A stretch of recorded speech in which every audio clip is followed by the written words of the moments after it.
schemes. What do you do when life is more than you can handle? What do you do when life seems overwhelming?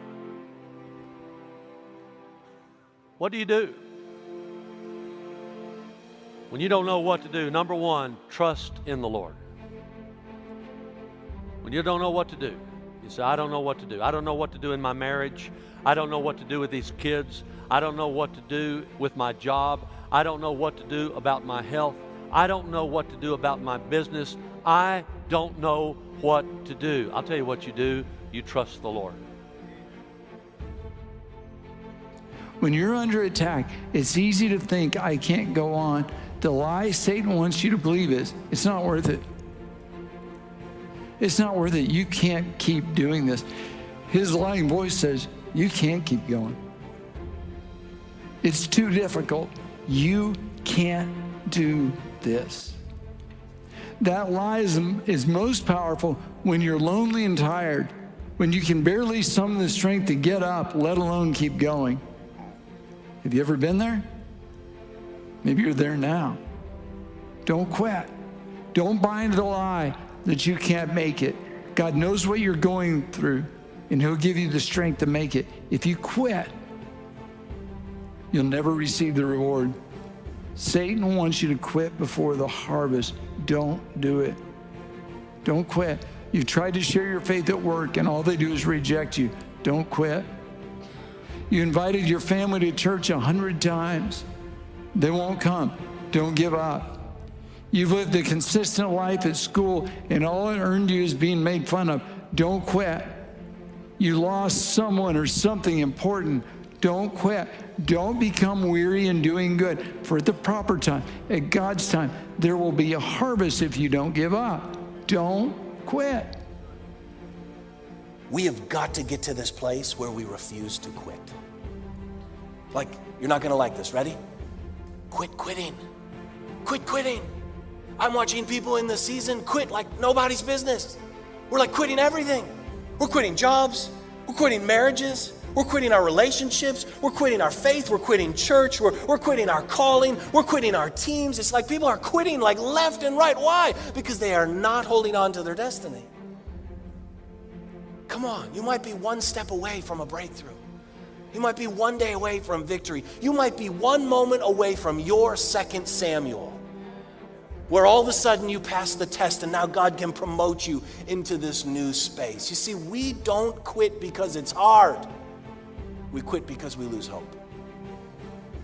You can deal with hard. You can't deal with a heart full of depression and despair and discouragement and defeatism. And hope and despair can't exist in the same heart because they sit on the same seat.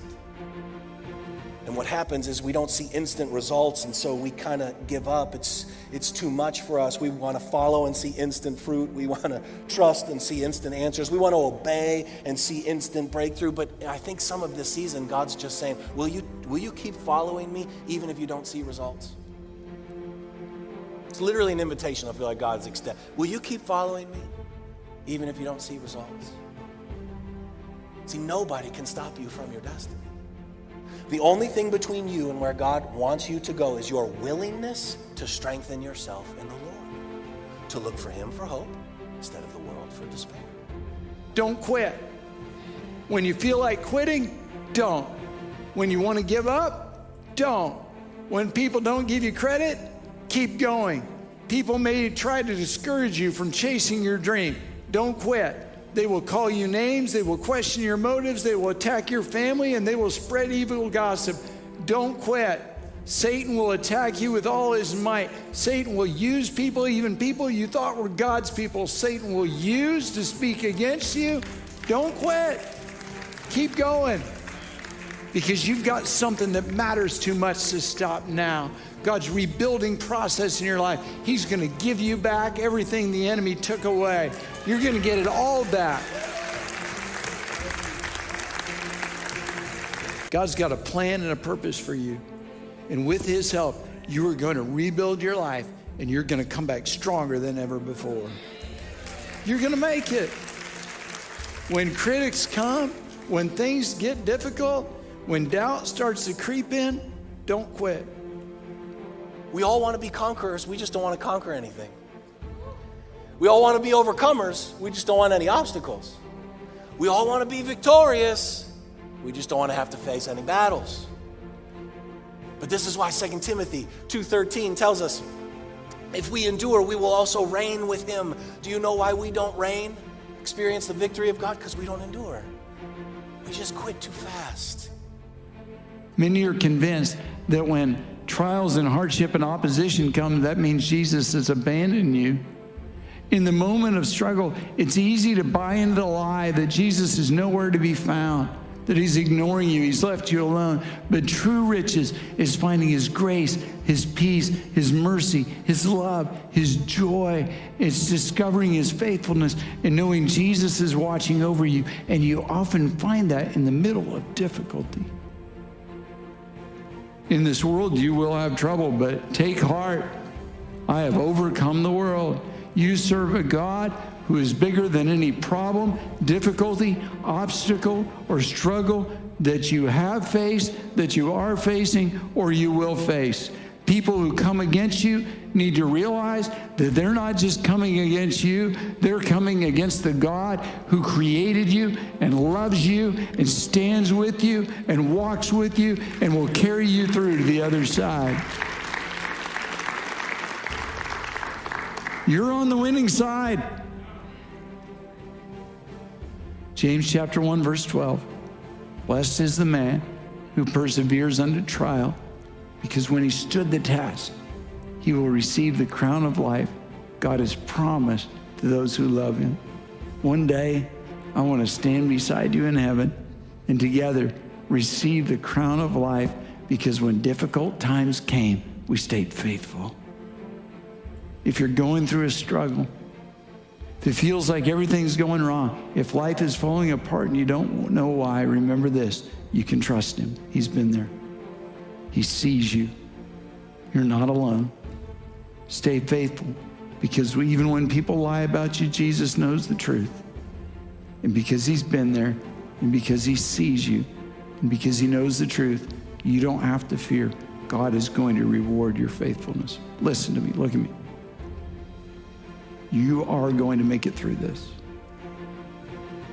You're going to make it.